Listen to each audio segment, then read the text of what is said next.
Stevie Garcia, what's up, buddy? Just got finished with a primary inspection on your 70s Vibrolux Reverb, my personal favorite amp of any generation. Now, your amp is in outstanding shape, as you did mention. I did do a minor cleanup, which you'll see some detail on. You have some old stock tubes along the preamp down to the phase inverter, which is a JJ. They're all running pretty quiet.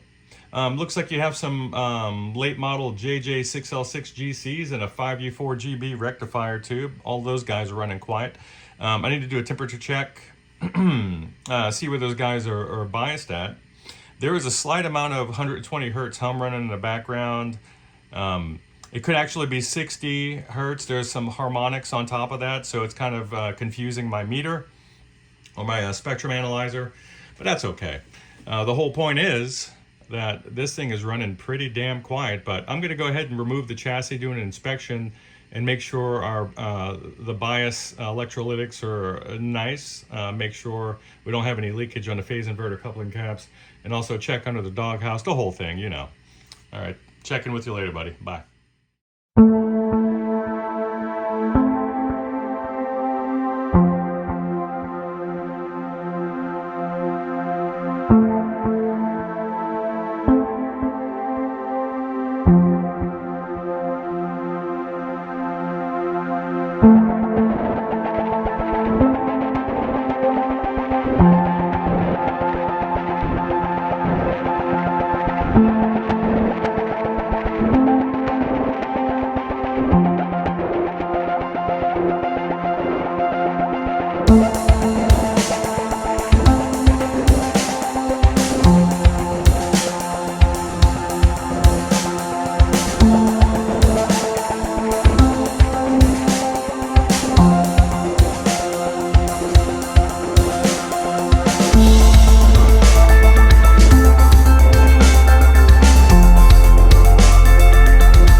But almost the majority of the tubes, we do have a lot of replacement JJs. So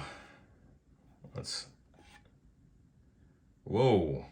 So everything's original except I did take a peek on the other side of the chassis. The only unoriginal cap is one that another tech installed to reduce tremolo tick. Wow.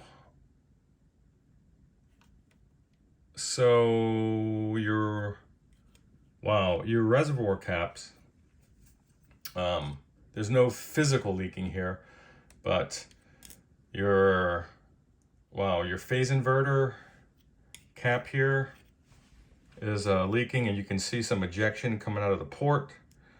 And then I think this is what you would see on the modern Fenders as the Z node. This will be the plate supply for your vibrato and reverb.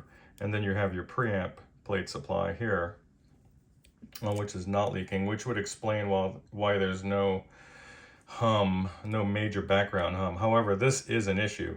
We got to change these guys out.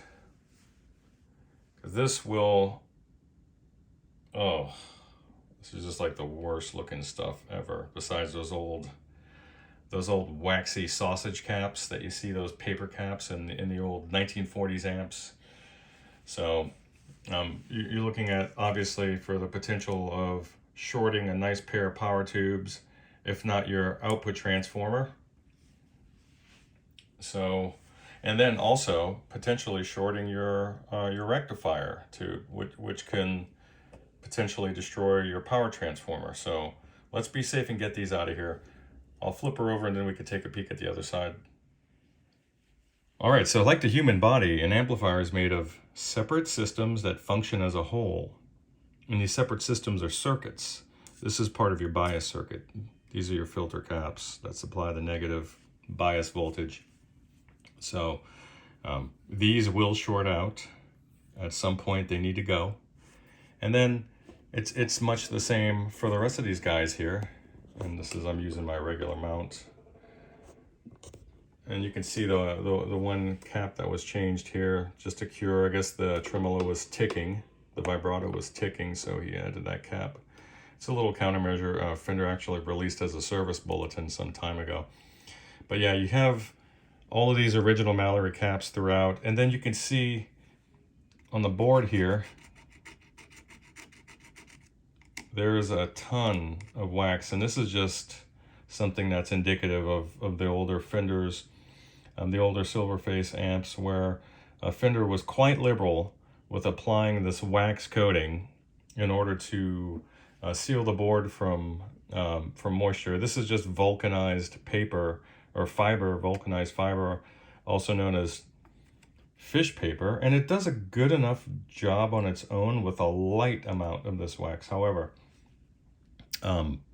with the liberal use or application of the wax, what tends to happen is through countless heat cycles, the amp will obviously heat up, this wax will soften. Anything that's made its way to the interior will sink into the wax, and then you have a strata, and then you have more material coming, another heat cycle, sinking down. So you have all this substrate formation that becomes conductive over time. And what will happen is you'll notice on these little plate supplies, you'll have leakage between, say, like the plate supply node and one of the coupling caps, where stray voltage will find its way onto the grid of a stage, producing buzz. That's not happening now, which is great news. The inside of this one looks really clean. That's a bear to clean. You can, if you want to have a look at what that looks like, I think Lyle has quite a few videos, and so does Australian Brad. So go check those dudes out if you want to see the tedium of actually getting that stuff off. So I would recommend just a basic cap job. I haven't measured any of the screen grid resistors. I haven't measured any of these resistors, but if it sounds good, we'll just leave it as she is, because that's part of the magic of these drifted components. As long as the drift is not in a critical position. So I think we're going to be good to go with just a light cap job here and on the opposite side here on a filter pack.